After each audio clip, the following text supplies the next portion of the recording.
예, 네, 하나님의 심판에 대해서 계속 우리가 말씀을 듣고 있는데 사실 심판 없이는 구원도 없습니다. 또 하나님이 심판하실 목적은 우리를 구원해 주시기 위해서라는 것이 우리 기독교에서 심판과 또는 타종교에서 심판과 결정적인 차이인 것입니다. 우리 하나님은 심판을 하더라도 죄인들을 그 심판을 통해서 깨닫고 하나님께로 돌아오도록 심판하신다는 것이 매우 중요한 부분입니다. 진리인 것이죠. 자, 오늘 이 성경 내용을 잠깐 제가 요약을 해서 말씀드릴게요. 자, 저를 한번 좀 보세요. 이게 이제 일단 요약을 한번 할게요. 요약하고 이제 나중에 본론은 다 뭐 잊어버려도 상관이 없어요. 이게 핵심만 여러분이 정리하고 가도 오늘 성경 공부 많은 것들을 배우는 시간이 되겠죠. 깨닫는 시간이 될 것입니다. 여기서 중요한 것이 주어가 하나님이십니다. 여러분, 구원이라는 것은 하나님께서 시작하시는 거예요. 하나님께서 주도적으로 누가 하라고 구원시켜 주라고 해서 주시는 것도 아니고요, 또 시켜주지 말라고 해서 시켜주지 않는 것도 아니고, 또 심판을 해달라고 해서 심판하시는 것도 아니고, 심판을 하지 말라고 해서 안 하시는 것도 아니고, 구원 문제에 있어서 주도권은, 주어는 전적으로 여호와 하나님이시라는 것을 아는 것이 가장 중요합니다. 여러분도 이제 신앙생활을 해가면 해갈수록 이 세계를 창조하신 분도 하나님이시고, 세계를 구원해 주신 분도 하나님이시고, 우리 인간을 인간답게 살게 하시는 분도 하나님이시고, 나를 존재하게 하시고 나를 여기까지 이끌어 주신 분도 하나님이시고, 항상 우리 인생의 주어가 하나님으로 딱 자리 잡게 되어 있습니다. 이 사람이 구원받은 사람이에요. 구원받지 못한 사람은 인간이 주어라고 보는 분들도 계시고, 이 세계가 주어라고 보는 분들도 계시고, 물질이 주어라고 생각하는 분들도 계시고, 근데 우리 구원받은 백성은, 은혜 받은 백성은 하나님께서 세상도 창조하시고 하나님께서 세상도 구원해 주시고 우리 인생도 하나님께서 이끌어 주셔야만 행복한 인생을 살 수 있고, 이 부분을 배우는 것이 제일 중요해요. 여러분, 여러분의 이제 의식 속에 늘 하나님이 다 이렇게 자리를 잡고 나를 움직이는 거예요. 아침에 일어나서 저녁에 잠들기까지 항상 하나님을 생각하고 하나님 중심으로 내 인생을 생각하고, 여러분, 이게 이제 코페르니쿠스적 혁신이라고 말할 수가 있겠죠. 혁명적인 그런 생각의 전환, 코페르니쿠스 전환이라고 하죠. 혁명적인 전환입니다. 하나님이 우리 인생에 끼어들었다는 거, 하나님 중심으로 본다는 게 너무 중요해요. 근데 하나님의 심판에 대해서 오늘 말씀이 나오는데, 율법을 아는 유대인들은 율법을 아는 사람들이에요. 언제부터 알았습니까? 모세가 시내산에서 십계명을 받아서 그들에게 줄 때부터 율법을 아는 민족이 된 거 아니에요? 맞죠, 여러분? 율법을 아는 민족이 된 거예요. 하나님께서 이 율법을 오직 유대인에게만 주셨다는 것을 우리는 생각해야 되는 것입니다. 이 율법을 아는 유대인들을, 또 반대로 율법을 모르는 이방인들을, 하나님이 율법을 아는 유대인들도 하나님께서 주관하시고 율법을 모르는 이방인들도 하나님이 주관하시는 것입니다. 우리는 가끔 교회 다니는 분들만 하나님이 주관하신다고 생각하는데요, 교회 다니지 않는 분들도 하나님이 주관하시고 통치하신다는 것을 잊지 말아야 돼요. 율법을 모르는 이분들은 율법을 받은 적이 없어요. 그렇기 때문에 율법을 모르는 이방인들이죠. 근데 심판할 때는 그러면 어떻게 심판하냐면요, 율법을 아는 유대인들을 율법에 따라서 심판하는 거예요. 그럼 율법을 알기 때문에 법을 주셨잖아요. 그 법에 따라서 심판을 하는 것입니다. 율법을 아는 유대인들을 율법에 따라서 심판하고, 그 다음에 율법을 모르는 이방인들은 양심에 따라서 심판하는 거예요. 양심의 법이라고 말할 수가 있겠죠. 양심의 법에 따라서 심판을 하는 겁니다. 유대인들은 뭐에 따라서 심판한다고요? 율법에 따라서 심판하고, 이방인들은요, 양심에 따라서 심판을 하는 겁니다. 알겠죠, 여러분? 자, 그래서 율법에 따라서 심판해 보니까 결론이 뭘로 나왔어요? 결론이 죄인으로 떨어진 거예요. 죄인으로 하마르톨로스, 죄인으로 떨어진 겁니다. 그 다음에 양심에 따라 심판해 보니까 이방인들도 뭘로 떨어졌어요? 결론이 죄인으로 떨어진 거예요. 맞죠, 여러분? 이게 양쪽 다 죄인이 된 거예요. 이게 모든 사람, 유대인도 이방인도 다 뭐가 된 거예요? 죄인이 된 거예요. 그러니까 하나님이 먼저 하시는 일은 뭐냐면 유대인이든 이방인이든 모든 사람을 하나님 앞에 죄인으로 발견하게끔 죄인이 되도록 하시는 일이 하나님이 하시는 첫 번째 일이에요. 여러분도 이 세상 살아갈 때 이런 원리를 실천을 안 하고 있는 것 같지만요, 자기도 모르게 무의식 중에서 실천을 하고 살아요. 누군가에게 가장 좋은 것을 주려고 할 때요, 자기 잘났다고 할 때는 절대 안 주려고 합니다. 정말 그래요, 여러분. 이게 아이들에게 많은 유산을 좀 남겨주고 싶어요. 우리 교인들은 여기 계신 분들은 부자들이 많아서 남겨줄 것들도 많겠죠. 남겨주려고 하는데 너무 지가 잘난 체 한단 말이에요. 그러게 되면 그냥 네가 내 잘난 맛으로 네 거 가지고 살아라고 하지 내 거 주고 싶은 마음이 없는 거잖아요. 그런데 자기가 정말 가진 것이 아무것도 없는 어머니 아버지가 도와주지 않으면 살아갈 수 없는 그런 상태에 있다고 겸손하게 자기를 낮출 때 그 다음에 뭔가 주고자 하는 것들을 주는 것처럼 하나님은 인간을 먼저 죄인으로 만들고 그 다음에 의인으로 만드는 거예요. 우리 인간은 어떻게 생각하면 죄인이 되어지지 않고 바로 의인이 되는 길은 없는가, 그런 생각을 하게 되는데 하나님이 세상을 구원하는 방식은 절대 그렇지 않습니다. 먼저 인간을 뭐죠? 죄인으로 만드는 거예요. 유대인도 죄인으로 만들고 죄인임을 발견하도록 하고 이방인들도 죄인임을 발견하게 만들어서 모든 사람이 죄를 지었음에 하나님의 영광에 이르지 못하더니 로마서 3장 23절이 고백되게끔 한다는 말씀입니다. 그 다음에 유대인도 이방인도 이들이 구원받을 수 있는 유일한 길을 주시는데 그것이 뭐예요?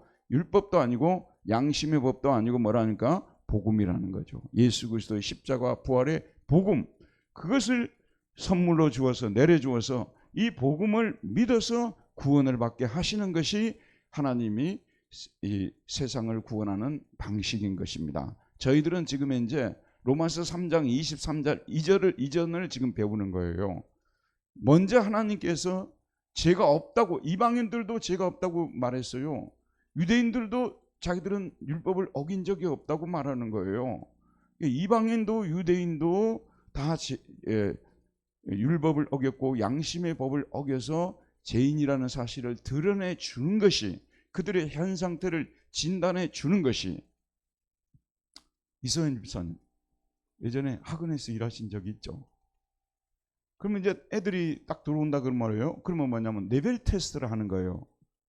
레벨 테스트를 해요. 얘가 어느 정도 수준인지, 만약에 수학을 생각한다면 수학이 지금 얘가 초보인지 중급인지 고급인지 이걸 먼저 판단하는 시험을 치잖아요. 그거를 판단한 다음에 그 다음에 얘를 지도해야 되는 거지, 판단도 안 하고 지도하는 것은 있을 수 없는 것입니다. 하나님께서 먼저 우리를 구원하실 때 우리 현 주소를 항상 보여주시는 작업을 먼저 하게 됩니다. 예컨대 나는 정말 하나님을 잘 믿는 사람이고 굉장히 나는 그 신실한 사람과 괜찮은 사람이라고 알았어요. 근데 하나님이 이 사람을 구원하고자 하게 되면요, 자기 입으로 자기 괜찮은 사람이 아니라 고백할 때까지 몰고 가는 거예요. 어떤 사건을 통해서, 인간관계를 통해서 자기가 정말 형편없는 사람이라는 것을 먼저 인정하도록 그 지점에까지 이끄시고 그 다음에 하나님이 구원의 수단을 보내서 구원해 주시는 건데, 그 구원의 수단이 복음입니다. 여러분, 이 사실은 오늘 여러분 개인으로도 적용을 시킬 수가 있어요.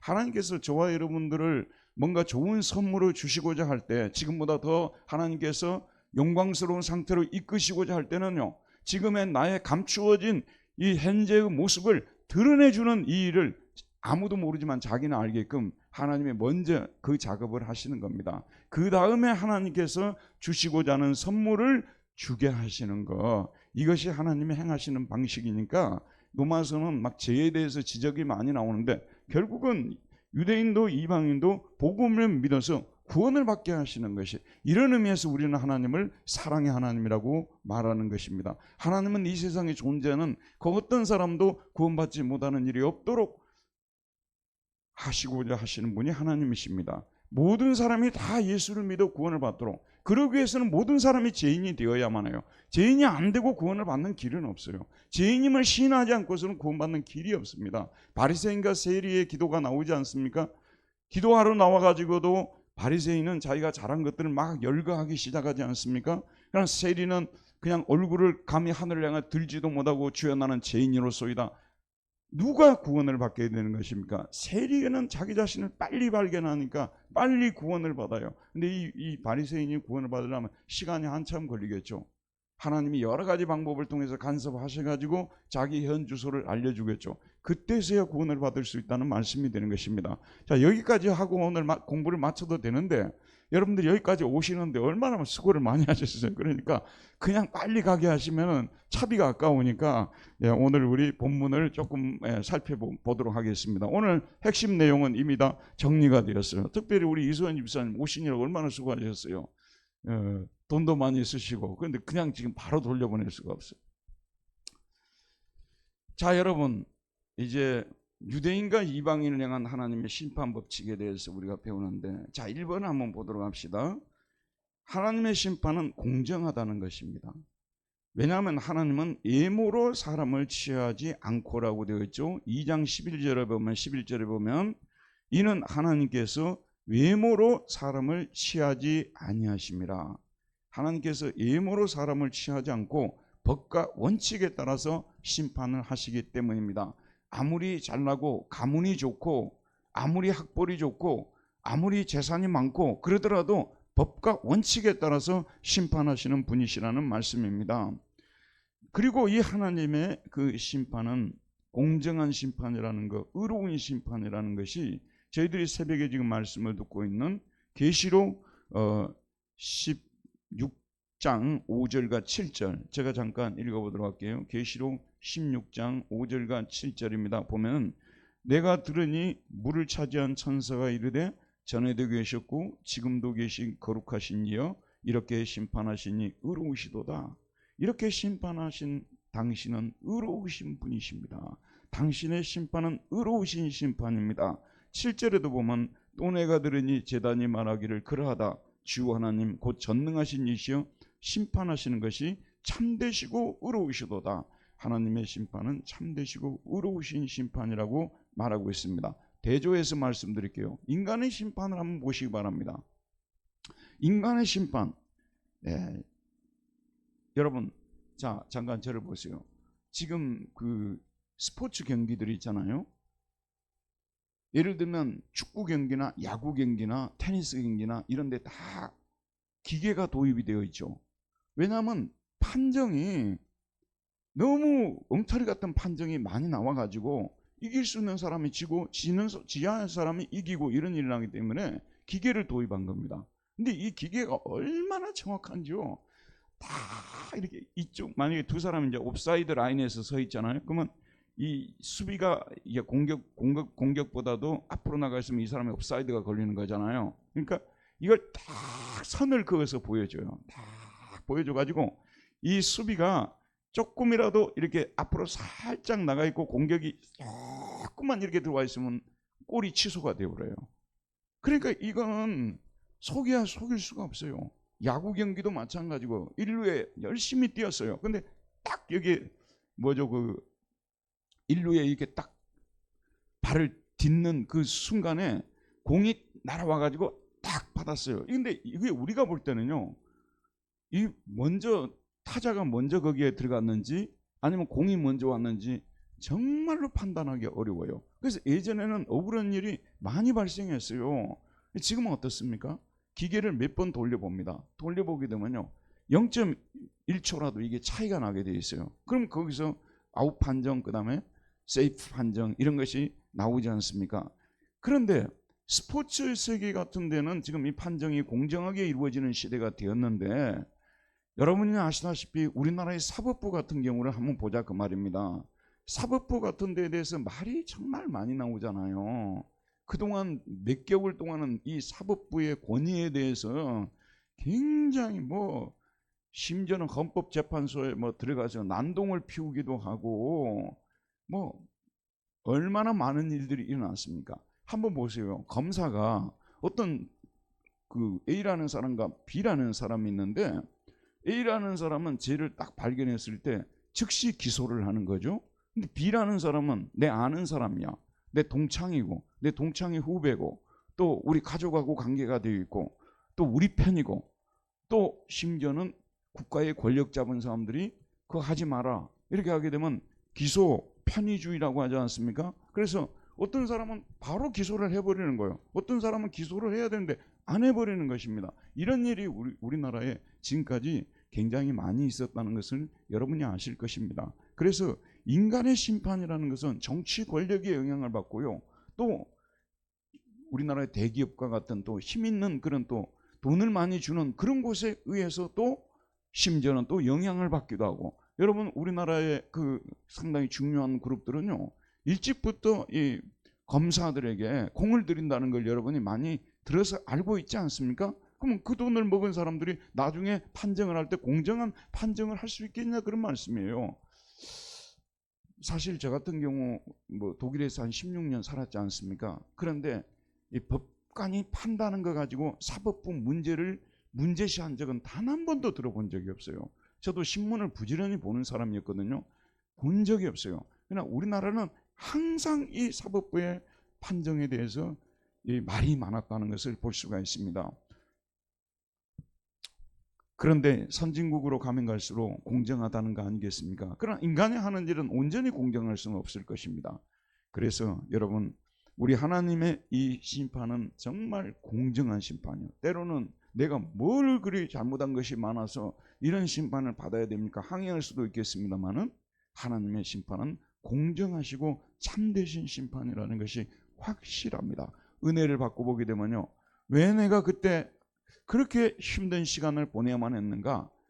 내가 정말 하나님 앞에 감추어 놓은 죄가 있었고 내가 부끄럽게 행한 것이 있어서 그랬구나.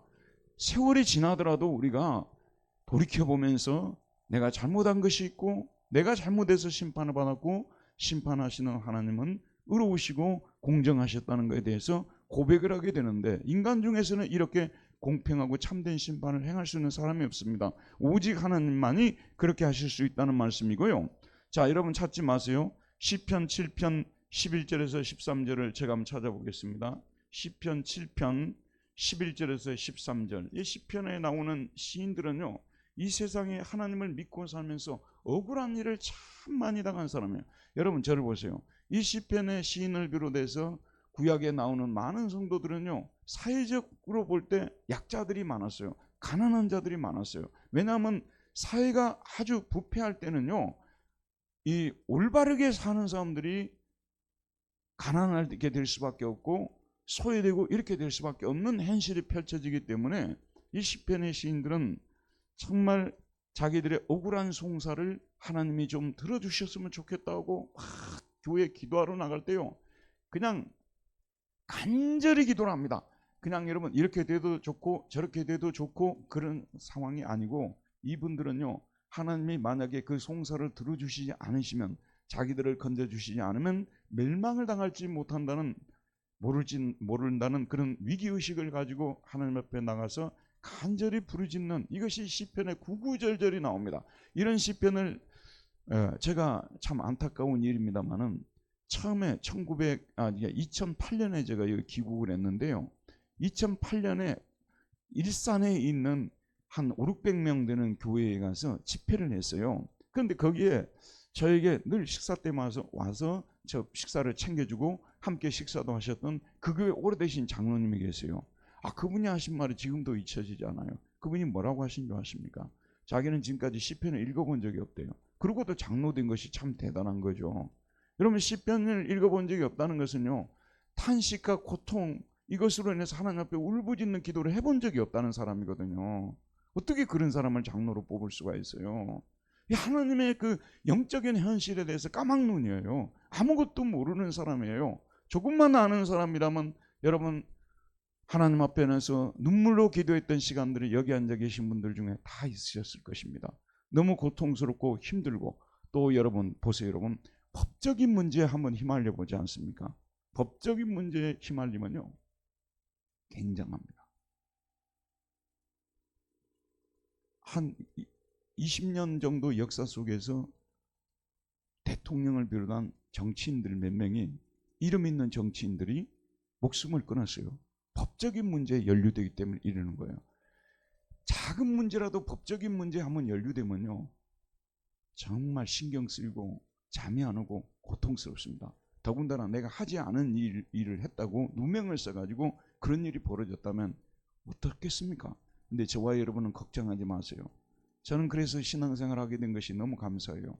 우리는 그런 억울하고 고통스러운 일을 당할 때요 하나님 앞에 나와서 눈물로 기도하는 거예요. 나의 송사를 변호해 주시고 나를 이 억울한 상황에서 풀려나게 해달라고, 공정한 심판을 이루게 해달라고 하나님께 간절히 우리가 부르짖으면요 정말 우리 하나님께서 간섭하셔서 놀랍게 구원해 주시는, 예전에도 제가 우리 교회 와서 두세 번 간증했지 않습니까?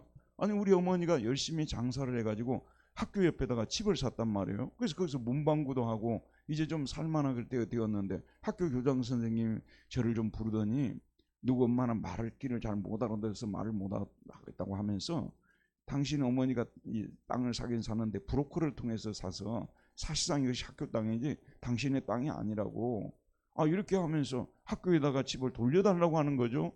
저 고등학교 때 이런 일이 있었는데요 엄청 심적으로 힘들었습니다. 뭐 권력이 있습니까? 빽이 있습니까? 그러나 제가 여러 번 간증했습니다만은 결론적으로 청와대에 있던 사람이 나와가지고 그 문제를 스스로 다 조사를 해가지고 우리 집이 맞다고 판정을 해주는 일이 있었다고요.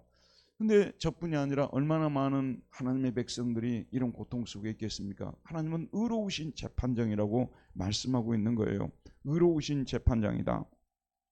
시편 7편 11절에서 13절에 보면 이 하나님은 의로우신 재판장이라고 나와 있어요. 시편 7편 11절에서 13절, 하나님은 의로우신 재판장이시며 매일 분노하시는 하나님이시로다. 사람이 회개하지 아니하면 그가 그의 칼을 가시며 그의 활을 이미 당기어 예비하셨도다. 죽일 도구를 또한 예비하시며 그가 만든 화살은 불화살들이로다. 하나님은 의로우신 재판장입니다. 회개해야 되는데 회개하지 않으면 하나님께서 뭐라고 얘기를 합니까? 그의 칼을 가시며 그의 활을 이미 당겨 예비하셨도다고 말하고 있어요.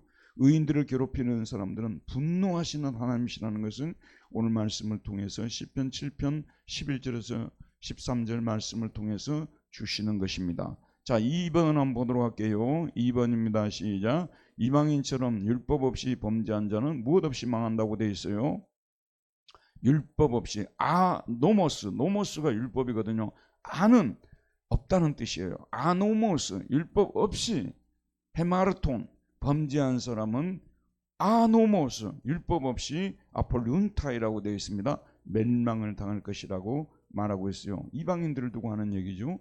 율법 없이 범죄한 사람들은 율법 없이 멸망을 당할 것이고, 또 유대인처럼 율법이 있고라고 되어 있는데 엔노모라고 되어 있어요. 그러면 율법 안에서 범죄한 사람들은, 우리말로는 율법이 있고 범죄하는 자는 라고 했는데, 율법 안에서 엔노모, 율법 안에서 범죄한 사람들은 디아노모라고 되어 있어요. 율법을 통해서 크리테손타이라고 되어 있는데 심판을 받을 것이라고 말하고 있어요. 이방인들은 율법이 없는 사람들이었기 때문에 율법 없이, 밑에 가서 말씀드립니다만, 양심의 법을 통해서 심판을 받고, 유대인들은 율법을 받은 사람들이기 때문에 율법을 통해서 심판을 받은 것이 공정하지 않습니까?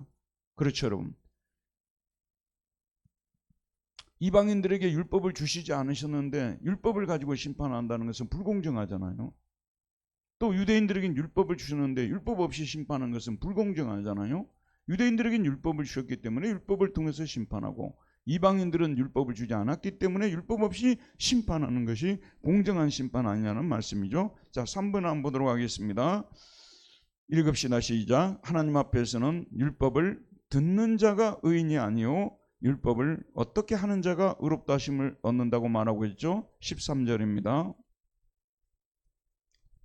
13절에 보게 되면 하나님 앞에서는 율법을 듣는 자가 의인이 아니요 오직 율법을 행하는 자라야 의롭다 하심을 얻느니라.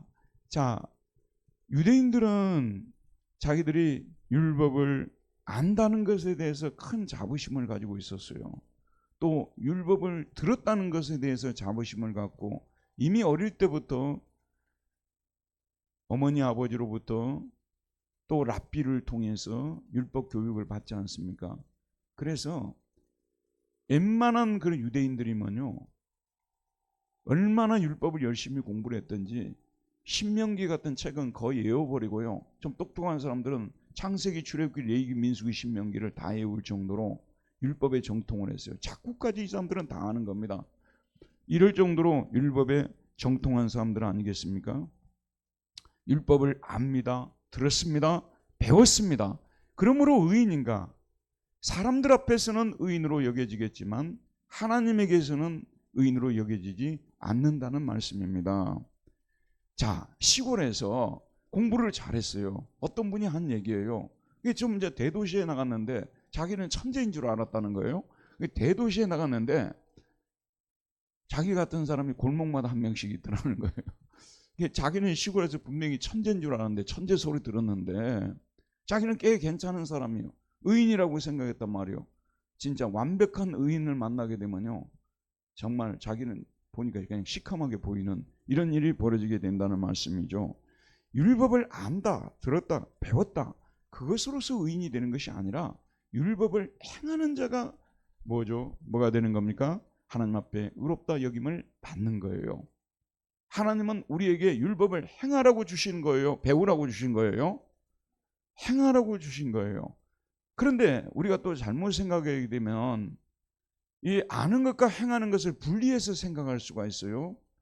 똑바로 알아야 똑바로 행할 수 있는 거예요. 자, 저를 보세요. 여기서 율법을 히어러라고 되어 있어요. 원문 그대로라면 율법을 듣는 자라고 되어 있어요. 아크로아타이라고 되어 있는데, 자, 저를 주목해 한번 보시기 바랍니다. 듣는 것은 아무것도 아니고 행하는 것이 중요하다. 여러분 이렇게 배우죠. 오늘 본문을 보면, 얼른 보면 그렇게 보일 수 있어요. 그렇지 않습니다. 잘 듣는 사람이 잘 행합니다. 학교에서 공부를 학생들을 가르쳐 보지 않습니까? 그러면 앞자리에 앉아가지고 우리 이은모 강사님처럼 귀를 기울여서 듣고 중요한 내용을 필기하고 이런 사람들이 나중에 점수도 좋습니다. 그 사람들은 또 돌아가서 복습하고 또 암송하고 그 좋은 성적을 내는 건데, 잘 듣지 못하는 사람들이 행하지도 않아요. 나는 왜 이렇게 잘 행하지를 못할까? 잘 듣지 않기 때문이었습니다. 그래서 잘 듣는 것과 잘 행하는 것을 분리해서 생각하면 안 돼요. 잘 듣는 자가 또 잘 행하려는 자가 유심히 듣습니다. 여러분 건강이 지금 너무 좋지 않아요? 내 건강에 지금 이제 적신호가 왔어요. 곳곳에 빨간불이 들어왔어요. 자, 이런 사람은 뭐냐면 TV에 심장 쪽에, 저는 심장이 좀 안 좋은 것 같아요. 이걸 좀 자세히 좀 조사를 해봐야 되는데 답답하기도 하고 막 어떤 데는 막 불이 나는 것 같기도 하고 이런 일이 요즘 와서 좀 많아지면서 빨리 병원에 가봐야 되겠다고 하는데, 가끔 가다 보면 건강 프로그램에서 심장에 대해서 딱 나온단 말이에요. 그런데 예전에는 들으려고 생각도 안 했어요. 그냥 지나쳐 보려고 그랬는데 지금은 가서 유심히 듣는 거예요. 유심히 뭔가를 행하려는 사람이, 고치려는 사람이 유심히 듣는 거고요. 유심히 듣는 사람이 행하는 것입니다. 행함과 이 듣는 것이 분리된 것이 아니에요. 예전에 차인태 아나운서 여러분 기억나십니까? 아주 유명한 아나운서였죠. 그분도 어떤 인터뷰에서 잘 듣는 사람이 말을 잘하는 사람이다, 그 얘기를 제가 들은 적이 있어요. 정말 듣는 것이 중요합니다. 잘 들으려는 사람이, 경청하는 사람이 행하는 것입니다. 그래서 여러분 성경도 경청해서 들어야 됩니다. 오늘 여러분이 아침에 큐티 같은 것을 하지 않습니까? 하나님이 나에게 무슨 말씀을 하시는지, 사실 큐티는요 경청훈련이에요. 그게요.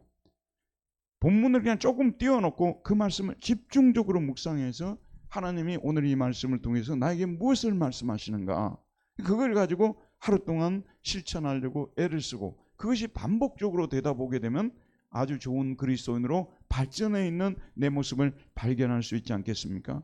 가끔 야고보서에도 보면요, 행함이 없는 믿음은 죽은 믿음이다, 이런 말씀이 나오죠, 여러분. 근데 그것이 예컨대 가난한 사람을 보고서도 도와주지 않는 믿는 자라고 자칭 믿는 자라고 말하면서도 믿는다는 사실을 내세우면서도 주변의 고통스러운 사람들의 고통의 신음소리를 듣지는 않는 거예요. 그러니까 지나쳐버리고 행함이 없습니다.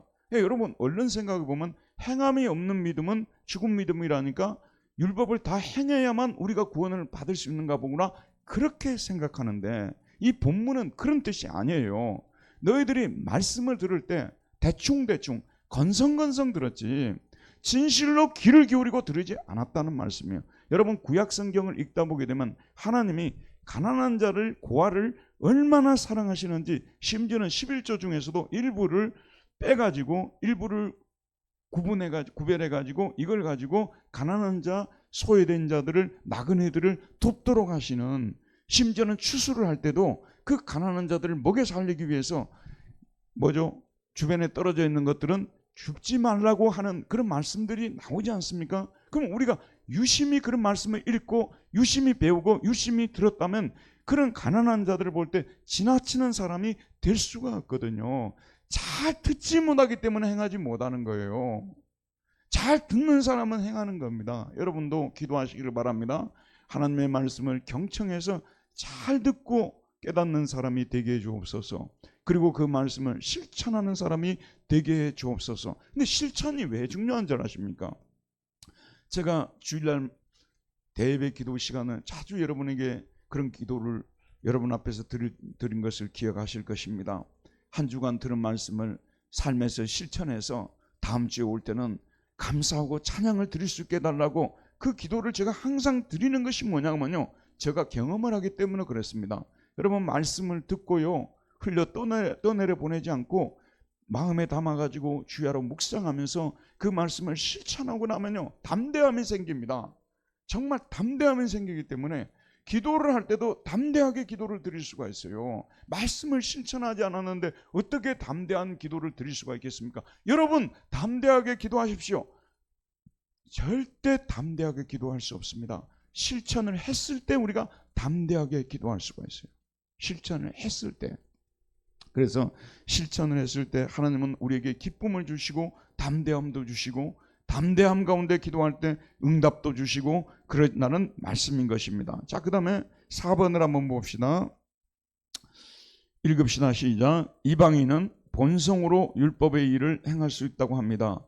인간 본성은 타락했는데 사도 바울은 어떻게 인간이 본성으로 율법을 행할 수 있다고 말할까요? 14절을 한번 읽어봅시다. 시작. 율법 없는 이방인이 본성으로 율법의 일을 행할 때에는 이 사람은 율법이 없어도 자기가 자기에게 율법이 되나니, 율법이 없는 사람이었지만 본성으로 율법을 행하게 되면 그게 결국 자기에게는 율법이 된다는 그런 말씀이죠. 자, 이 말을 좀 봅시다. 그러면 우리가 성경 전체를 보게 되면 어떤 말씀을 대합니까? 아담의 죄로 인해서 아담의 죄가 정과되어서 우리 본성이 타락한 본성이 되었다고 말하고 있지 않습니까? 부패한 본성이 된 거예요. 그럼 부패한 본성에서 어떻게 우리가 율법을 행할 수가 있겠습니까? 맞죠, 여러분? 근데 여기 이 말씀을 보게 되면 본성으로 율법을 행할 수 있다고 말씀하는 것 같거든요. 이 말씀을 그래서 잘 우리가 분별해야 되는데 참뜻을 알아야 되는 것입니다. 우리 인간 본성은 아담의 타락으로 인해서 그 죄의 정가로 인해서 타락하고 부패한 본성으로 태어났기 때문에 율법을 행할 수가 없어요. 여기서 행할 수 있다는 말은 뭐냐면요, 적어도 하나님이 무엇을 원하는지를 알 수 있다는 그런 뜻이고요, 무엇이 선이고 무엇이 악인 줄 분별할 수 있는 그런 능력은 아직도 가지고 있다는 그런 뜻이에요. 이해가죠, 여러분? 우리 인간이 본성이 부패했다고 해서, 예를 들어서 어떤 아이가 지금 심히 좋지 않은 상태가 있는데 엄마 아빠를 못 알아볼 정도가 아니잖아요. 무엇이 올바르고 무엇이 옳지 않다는 것을 모를 정도가 아니라는 말씀입니다. 하루 24시간을 죄인을 짓고만 살아도 그 마음속에는 여전히 무엇이 선이고 무엇이 악인지를 분별할 수 있는 능력은 남아있지 않냐는 그런 말씀이에요. 지금도 그래서 속에서 그 다음 구절에 나옵니다마는 이게 옳은 거다, 이건 옳지 않은 거다, 막 이렇게 정죄를 하기도 하고 배노를 하기도 하면서 그런 일을 해내는 나는 그런 말씀이 되겠죠. 그러나 순도 100%로 그렇게 할 수 없는, 선을 행할 수도 없는 것이고요. 결론적으로 인간은 부패한 본성 때문에 망하는 거예요. 인간이 선을 행하고 악을 선보다 더 많이 행해서 죽는 것이 아니고요, 멸망하는 것이 아니고, 성경 전체적인 그 원리에 하자면 인간 본성이 타고나면서부터 타락한 본성을 가지고 태어났기 때문에 인간은 필연적으로 멸망하고 지옥에 가는 거예요. 이해가겠죠? 하겠죠, 여러분? 하지만 아무리 우리 본성이 타락했다 하더라도 선과 악을 분별할 수 있는 그런 능력은 인간에게 남아있다는 말씀이 되는 것이죠. 그래서 우리 이제 예수를 믿는 사람이 우리가 되지 않습니까? 물론 우리 안에 성령님이 와 계십니다. 선과 악이 무엇인지를 분명하게 나타나 보이시지만 우리 양심도 깨어나게 되는 거예요. 그래서 믿지 않는 양심보다도 훨씬 더 수준이 높아진 양심이 되어진다는 것이 우리가 성경을 통해서 배우는 내용인 것입니다. 그래서 사도 바울은 어떻게 인간의 본성으로 율법을 행할 수 있다고 말할까? 왜 이런 질문을 제가 했냐 그러면요, 여러분이 잘 아시다시피 지금부터 한 200년 전에 계몽주의자들이 나와가지고 인간 본성 자체가 잘못된 것이 아니라는 것이거든요. 인간 본성은 선하게 태어났다는 것이죠. 그래서 우리가 교육을 잘 받게 되면 우리가 그야말로 선한 사람이 될 수도 있고 이 세상에 유토피아를 만들 수도 있고, 그런 낙관적인 그런 주장을 하는 그런 사람들에 대해서 제가 그렇지 않다는 것입니다. 인간 본성은 타고 나면서부터 악한 본성을 가지고 태어났기 때문에 이미 지옥으로 가기로 정해진 사람들이 되어버린 거예요.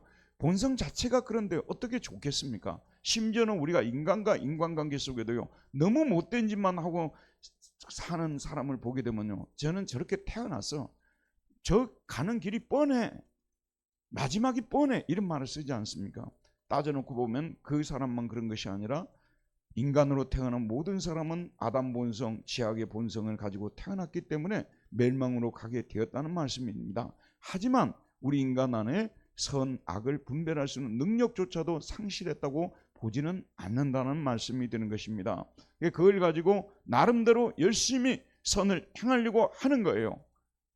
하지만은 이 양심의 법을 따라서 우리는 심판을 받지만 그 심판 앞에서 이방인들은 양심의 법을 따라서 심판을 받겠죠. 하지만 그 양심의 법을 따라서 하나님 앞에 의로워질 인간이 한 명이라도 있다 없다? 한 명이라도 있다 없다? 한 사람도 없는 것입니다. 자기는 양심에 따라서 하려고 하죠. 예컨대 어떤 아주 정말 양심이 바른 예수 안 믿는 어떤 분이 계세요. 근데 그런 분이 절대로 편파적이지 말아야 되거든요. 하지만은 자기 자식의 문제가 걸려 있을 때는 그 사람도 100% 그 편파적 생각 없이 행할 수가 없는 것이 인간이거든요. 그래서 어떤 때는 우리가 분명히 선이라고 말할 수 있는 것들을 행할 수도 있겠지만 우리는 결론적으로는 모두가 다 악에 떨어져서 심판을 받을 수밖에 없다는 것이 하나님께서 오늘 우리에게 주시는 말씀입니다. 그 다음에 5번을 한번 보도록 할게요. 5번입니다. 시작. 하나님께서는 유대인에게는 율법을 주셨지만 이방인에게는 율법 대신 무엇의 법을 주셨다고요? 양심의 법을 주었습니다. 율법 없는 이방인이 구원을 받을 수 있는 가능성이 있을까요? 가능성은 있다고 제가 말씀을 드렸죠. 가능성은 있지만 현실적으로는 가능하다? 불가능하다? 불가능한 것입니다. 저 사람은 굉장히 양심적이다 그러는데요, 아까도 말했습니다마는 자기 생명이나 또는 자기 가족의 문제라든지 이런 것들이 걸렸을 때 정말 끝까지 양심적으로 살 수 있는 그런 사람은 세상에 없다고 우리는 봐야 된다는 것입니다. 자, 그 다음에 이제 6번을 한번 보도록 할게요. 자, 그래서 6번은 읽읍시다. 시작. 바울은 언제 하나님께서 유대인과 이방인을 심판하신다고 말합니까?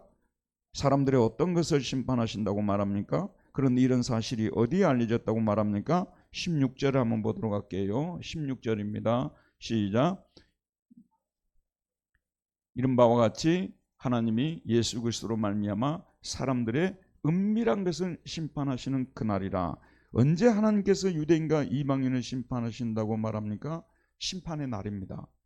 하나님께서 이 세상에 존재했던 모든 인류를 심판하시는 날이 온다고 말하고 있습니다. 그 심판 날이 기다리고 있는 것입니다. 그래서 자, 여러분 저를 고개를 드시고 저를 한번 보시기 바랍니다. 우리가 이 세상을 너무 사는 것이 힘들고 너무 고통스럽기 때문에요, 우리가 살아남기 위해서 선택한 전략은 무엇이냐 그러면요, 그냥 신경 꺼버리는 겁니다. 신경을 너무 쓰면요 피곤해서 살 수가 없습니다. 힘들어서 못 사는 거예요. 그래서 사람들이 신경을 끄고 살아서 그러지 인간처럼 불쌍한 그런 피조물이 없다고 저는 생각해요. 여러분, 사도 바울이 로마서 7장에서 탄식을 했잖아요. 구원을 받은 자기도 의롭게만 살려고 선하게만 살려고 하는데 자기 안에 선하게 살지 못하는 다른 법이 있어가지고 자기가 그 죄의 법에 굴복되는 그 모습을 보면서 오호라 나는 공고한 사람이로다, 비참한 사람이로다, 그런 뜻이에요. 심지어 바울과 같은 사람이 그랬으면 다른 사람 말할 것도 없죠. 여기 앉아있는 저와 여러분, 어렸을 때요 우리가 늙어간다는 것에 대해서 신경이라도 썼습니까? 아무리 쳐다봐도 나는 안 늙을 것 같았죠. 근데 어느 순간에 내가 늙어간다는 사실이 싫어요. 싫어. 제일 먼저 그 늙어감을 느낄 때가 뭐냐면 머리에 흰머리가 날 때 아니에요. 이제 그때부터 시작해서 아직 나도 나이 먹어가는구나, 나도 늙어가구나, 그러면서 한 군데 두 군데 막 고장나기 시작하는 거죠. 그러면 신체적으로 벌써 내가 늙어간다는 것을 느껴요. 근데 여러분, 우리가 살아있다는 것이 기적이에요. 비행기에서 떨어져 죽는 사람이 있고요, 배 타다가 전복돼서 죽는 사람이 있고요, 물에 빠져 죽는 사람이 있고요, 비가 많이 와서 휩쓸려서 죽는 사람도 있고요, 불에 타서 죽는 사람도 있고요, 교통사고로 인해서 죽는 사람도 있고, 정말 저와 여러분들이 어떤 때는요 그것만으로도 감사할 수가 있어요. 그것만으로도. 어떤 사람은 먹을 수 있는데 여기가 문제가 생겨갖고 못 먹어갖고 또 죽는 분들도 계시고요. 참 얼마나 많은 사람들이 죽어가는지 모릅니다. 그러면 산 사람은 살아야 될 거 아니에요? 그 산 사람은 살겠다고 자기가 정리를 하는 거예요? 그 산 사람은 살아야 된다 살죠. 자기도 어느 순간에 자기에게 이런 고통이 찾아올지. 저는 병원에 갈 때마다요 항상 하는 얘기가 뭐냐면 여기 병원에 자기가 올 것이라고 생각하는 사람 단 한 명도 없었을 것이라는 거예요. 저는 요양시설을 방문할 때마다요 이 요양원에, 요양병원에 자기가 거기에 누워 있을 것이라고 생각한 사람이, 권사님 어떻게 생각하십니까? 그냥 물어보고 싶었어요. 확실히는 모르지만 가능성이 크다고 봐야 되는 거죠. 저와 여러분이 그냥 거기 안 누워 있고 편안히 눈 감을 분들이 이 중에 한 명은 있어요. 제가 그 한 명이 아마 저일 가능성이 많다고 저는 보는데 여러분들 동의를 안 하실 거예요. 그런데 그런 분들도 계시고 또 갑자기 이렇게 편안히 사시다가 어느 날 자고 일어나서 돌아가신 분도 저는 들었거든요. 우리 모두의 그 바람 아니겠습니까? 그런 분들도 계시고 또 갑자기 또 중병이 걸리셔서 일찍이 또 죽는 분도 계실 것이고, 그렇지만 늙어서 죽는다는 것이 석가모니가 왜 그렇게 정말 그 집을 뛰어나오게 됐는지 저는 어느 정도 이해가 돼요. 그러니까 우리 인간이 참 슬픈 존재입니다. 여러분, 얼마나 슬픈지. 이런 얘기하게 되면 여러분은 어떻게 보실지 모르겠어요. 제가 믿음이 없다고 보실지는 모르겠습니다만은 저희 집 같은 경우는요 자녀들이 다 외국에 살고 있습니다. 우리가 요양병원에 있을 때 우리 애들이 1년에 와서 한 번 들여다보면 다행이고 한 번도 못 올 수도 있어요. 그걸 생각하니까 지금부터 막 비참해 주는 거예요. 그래서 요양병원 그 간병 그 뭐 지원비 보험 있잖아요.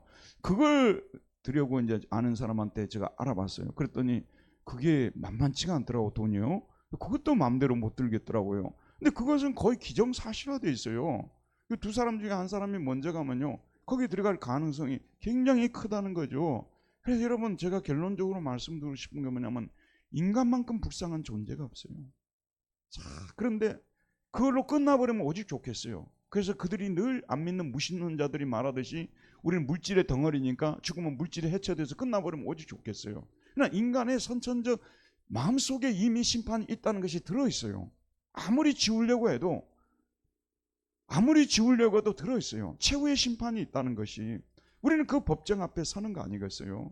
이 세상에서 한 번도 법정 앞에 서지 않았던 우리도요, 그 마지막 최후의 심판은 그 법정 앞에 우리가 서야 되거든요.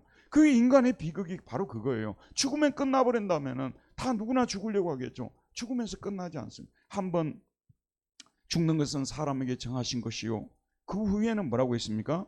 심판이 있다고 분명히 말씀하고 있어요. 그런데 하나님이 심판을 어떻게 하시는지 그 기준을 한번 보도록 할까요? 자, 뭘 심판한다고 되어 있습니까?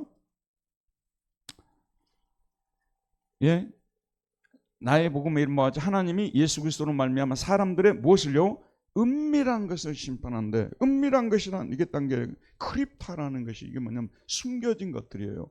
의향 의도를 말하는 거예요.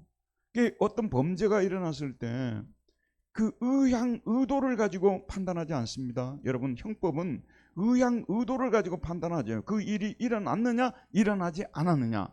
이스라엘의 율법도 마찬가지예요. 의향을 가지고 판단하지 않습니다. 의도를 판단하는, 그걸 숨기고 있는 거잖아요. 하나님의 심판대 앞에서는 그 의향 의도를 심판하시기 때문에 그 심판에서 벗어날 사람이 단 한 사람도 없다는 그런 말씀이 되는 거죠. 그렇죠, 여러분? 근데 이런 사실이 어디에 알려졌냐 그러면은요, 뭐라고 어디에 알려졌습니까? 우리말로는 나의 복음의 이른 바와 같이 하나님이 예수 그리스도로 말미암아, 복잡하게 되어 있습니다만은 카타토 유앙겔리오무라고 되어 있어요. 나의 복음에 의하여, 나의 복음에 의하여, 복음에 근거해요. 이 복음의 심판의 기준이에요. 여러분, 마지막 날의 심판은요, 저를 보세요. 우리 모두는 어차피 다 죄인으로 태어났고 죄인으로 판정되잖아요. 근데 마지막 심판은 하나님이 죄에 빠진 인간을 구원하기 위해서 최후의 그 구원의 수단으로서 무엇을 우리 인간에게 주셨습니까? 복음을 주신 거예요. 예수 그리스도를 보내주셨어요.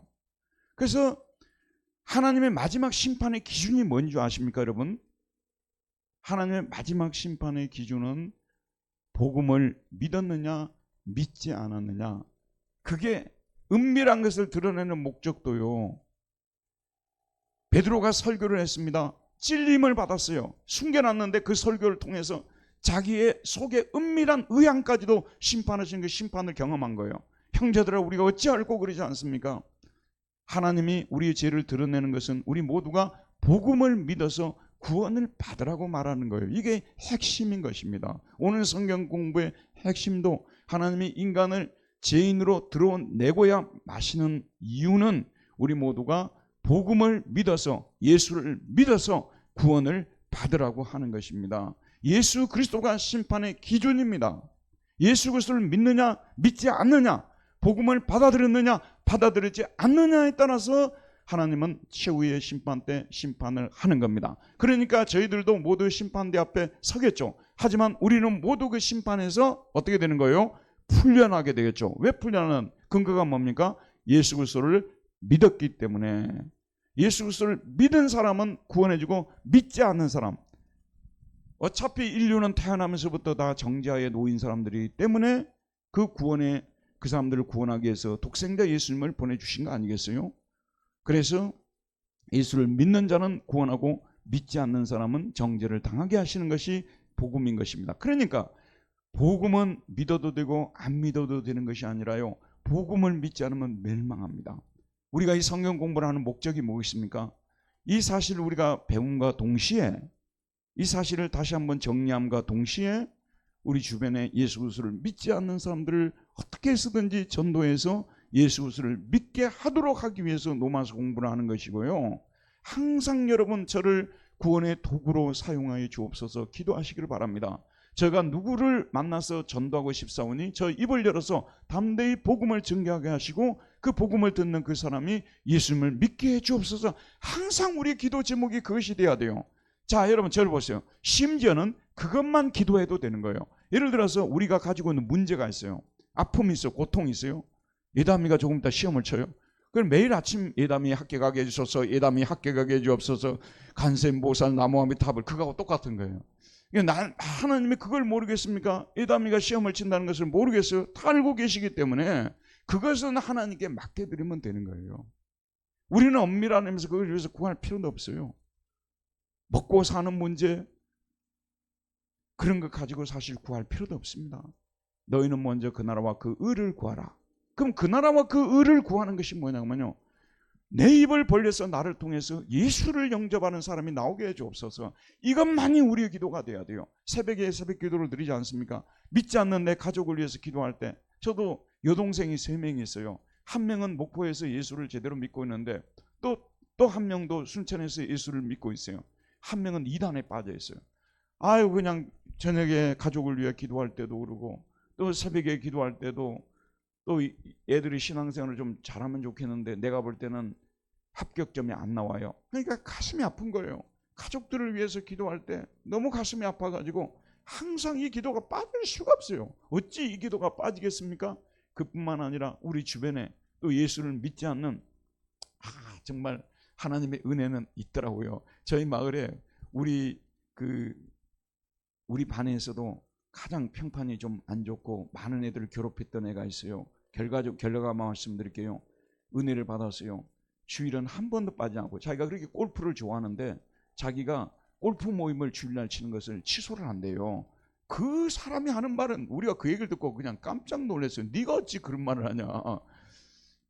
예전 같았으면요, 죄송합니다만은 그냥 주일을 지키는 둥 마는 둥 골프 모임 반드시 갔어요. 요즘 자기 절대 골프 안 간대요.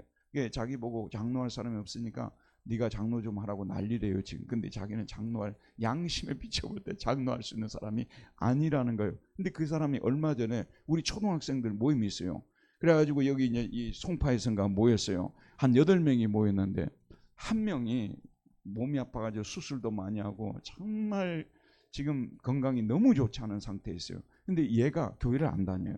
근데 얘를, 목사도 앉아있고 장로가 2명이나 있어요. 거기에 목사도 앉아있고 장로 2명 앉아, 얘를 교회 가라고, 근데 꼭 교회 가다고 말하는 애가 얘예요. 얘.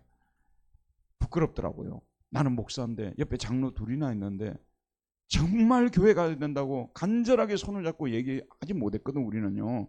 그랬는데 그 친구가 손을 잡고 너 꼭 교회 다녀야 된다고 얘기를 하더라고요. 그래서 지금 저희들의 모임은 보니까 거의 다 교회를 다니고 있는 거예요. 하나님의 은혜더라고요. 그 작은 마을에 교회가 지금은 3개나 들어왔고요. 마을 사람들이 거의 4개 마을이 있었는데 거의 다 교회를 다녀요. 기적 아니겠습니까? 정말 우리 마을에 베풀어진 은혜가 크다. 이 정말 너무 많이 애들을 괴롭히고 했던 애가 지금은 이렇게 변화되어서 이런 생활을 하고 있다는 것이 참 은혜가 되더라고요. 여러분, 우리는요, 복음 때문에 구원을 받은 사람이고, 그들도 다른 거 아무것도 따지지 않고 묻지도 않고 예수 그리스도를 믿으면 구원해 주시는 것이, 이게 복음입니다. 그래서 저와 여러분도 오늘 이 성경 공부를 배우면서 다시 한번 복음을 전해서 예수를 믿었으면 좋겠습니다. 이걸 결론으로 이제 하고 마치도록 할게요. 자, 구원의 주어는 누구라고요? 하나님이 주어입니다. 하나님께서 시작하신 일이 구원이에요. 그 다음에 율법을 아는 유대인들을, 또 율법을 모르는 이방인들을, 율법을 아는 사람들이 유대인들이죠. 율법을 모르는 사람들이 이방인들을죠. 율법에 아는 유대인들을 무엇에 따라 심판한다고요? 율법에 따라서 심판하는 거예요. 율법을 아니까 율법에 따라 심판하는 거죠. 맞죠? 그 다음에 이 율법을 모르는 이방인들은 양심의 법에 따라서 심판을 하는 거예요. 하나님의 법을 이 속에다가 새겨 주신 거예요. 알겠죠, 여러분? 이방인들이 그래서 선과 악을 안다고 모른다고요? 무엇이 선이고 무엇이 악인지를 알게끔 양심 속에다가 하나님이 새겨 주신 거예요. 그래서 심판할 때도 이 양심의 법에 따라서 심판을 했단 말이에요. 그러니까 여기에도 딱 이게 뭐죠? 딱 까보니까, 요때 좀 화투 얘기를 해서 죄송합니다만은 이거 안 해보셨죠, 여러분? 착한 사람들에 대해서. 우리 마을은 타락한 마을이었어요. 이거 많이 했어요. 딱 이렇게 이게 장땡이냐 이게 나오는 게 이렇게 돼요. 결론을 딱 이거 까보니까 뭘로 판정이 됐어요? 유대인들이 뭘로 판정됐어요? 죄인으로 판정됐어요. 이방인들을 양심에 따라 심판해 보니까 양심대로 산 사람이 한 사람이라도 있었어요? 없었어요? 없었어요. 그래서 그들도 뭘로 판정된 거예요? 죄인으로 판정이 됐어요. 그래서 유대인도 이방인도 하나님은 복음을 믿어서 구원을 받게 하시는 거예요.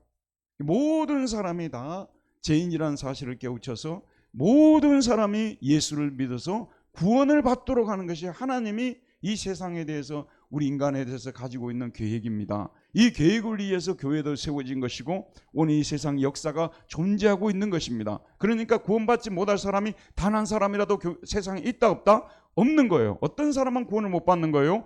예수 그리스도를 그냥 믿기만 하면 되는데 예수 그리스도를 이 믿기만 하는 예수 그리스도를 믿지 않았기 때문에 심판을 받는 거예요. 하나님이 최후의 카드로 예수 그리스도를 내놓으셨는데 보내주셨는데 그 예수를 거절해 버렸으니까 예수님 당시에 예수님께서 너무너무 가슴 아파했어요. 바리새인들하든 유대인들을 향하였어요. 하나님이 자신까지 아들까지도 보내서 세상을 구원하고 하는데 하나님이 세상을 이처럼 사랑하사 독생자를 주셨으니 이는 저를 믿는 자마다 멸망치 않고 구원을 받게 하려 함이라. 그렇게 하나님이 세상을 사랑하시고 모두 다 구원받기를 원하는데 누가 제일 많이 앞장서서 반대했냐 그러면 율법을 가진 유대인들이 반대해서 예수님이 탄식을 했어요. 막 고통스러워했어요. 그 바깥 어두운 데서 이를 갈미 있으리라 그 말은요 이런 사람들한테 썼어요. 이렇게까지 귀한 선물을 주어서 믿게 하는데도 구원해 주려고 하는데도 끝까지 거절하는 사람들. 근데 여러분 한두 번 얘기해보고 거절하면 그냥 끝까지 거절했다고 믿지 마시고요. 죽을 때까지 얘기를 해야 돼요. 다른 얘기는 몰라도요. 항상 예수님 믿게 하는 얘기는 죽을 때까지 이야기해야 되는데 그러기 위해서 여러분들 돈도 벌어야 되는 거예요. 그냥 얘기하게 되면 안 들으니까 적어도 우리가 자장면이라도 한 그릇 사주면서 좋은 커피숍에서 커피 대접하면서 이제 너 교회 갈 때가 된 것 같다. 아니 너같이 착한 사람이 어떻게 아직도 교회를 안 다니면 되겠냐.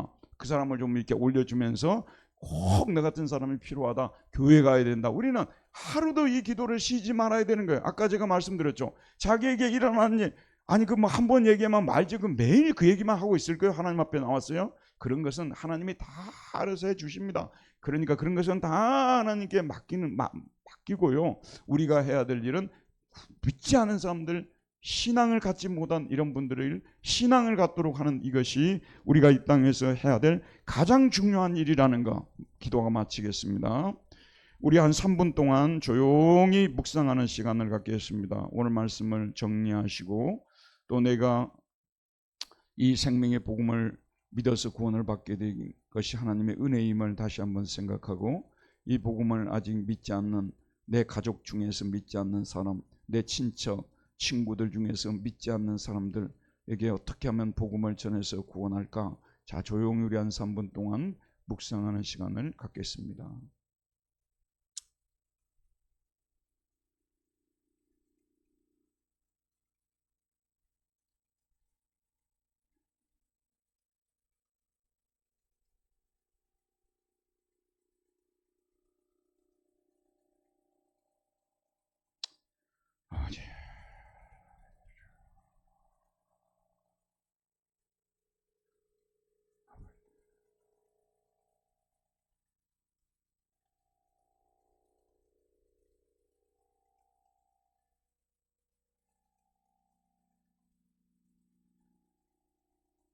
기도하겠습니다. 하나님 아버지, 오늘도 로마서 공부를 통해서 하나님께서 이 세상에 사는 모든 사람들을 먼저 율법을 통해서 양심의 법을 통해서 죄인으로 드러내시는 것은 그들이 죄인이 되어서 죽으라고 하신 것이 아니라 죄인임을 알고 하나님이 보내신 마지막 부조선인 예수 그리스도의 배에 타서 그를 믿음으로 구원을 받으라고 하신 하나님의 섭리임을 계획임을 오늘 말씀을 통해서 들었사오니 자비로우신 하나님, 이 생명의 복음을 믿어 구원받은 우리들 늘 복음의 은혜로 말미암아 구원받았음으로 인하여 하나님께 감사 찬송하는 삶을 살게 해주시고 여호와 아버지 하나님, 우리 인생의 소원이 정말 어떻게 하면 하나님 나라가 이 땅에 이루어지게 할 수 있을까? 이것이 우리의 소원이 되게 해주시기를 기도합니다. 또 우리 아버지 하나님, 어떻게 하면 내 주변에 있는 아직 예수 믿지 않는 가족을 하나님께로 이끌 수 있을까? 친구들, 친척들을 하나님께로 이끌 수 있을까? 이것이 우리의 기도의 제목이, 매일매일의 기도의 제목이 되게 해주셔서 남은 인생 속 우리를 통해서 많은 사람들이 하나님께로 돌아오는 귀한 은혜의 역사들이 이루어지기를 소원합니다. 함께 하심을 믿사옵고 예수 그리스도 이름으로 기도하였습니다. 아멘. 마치겠습니다.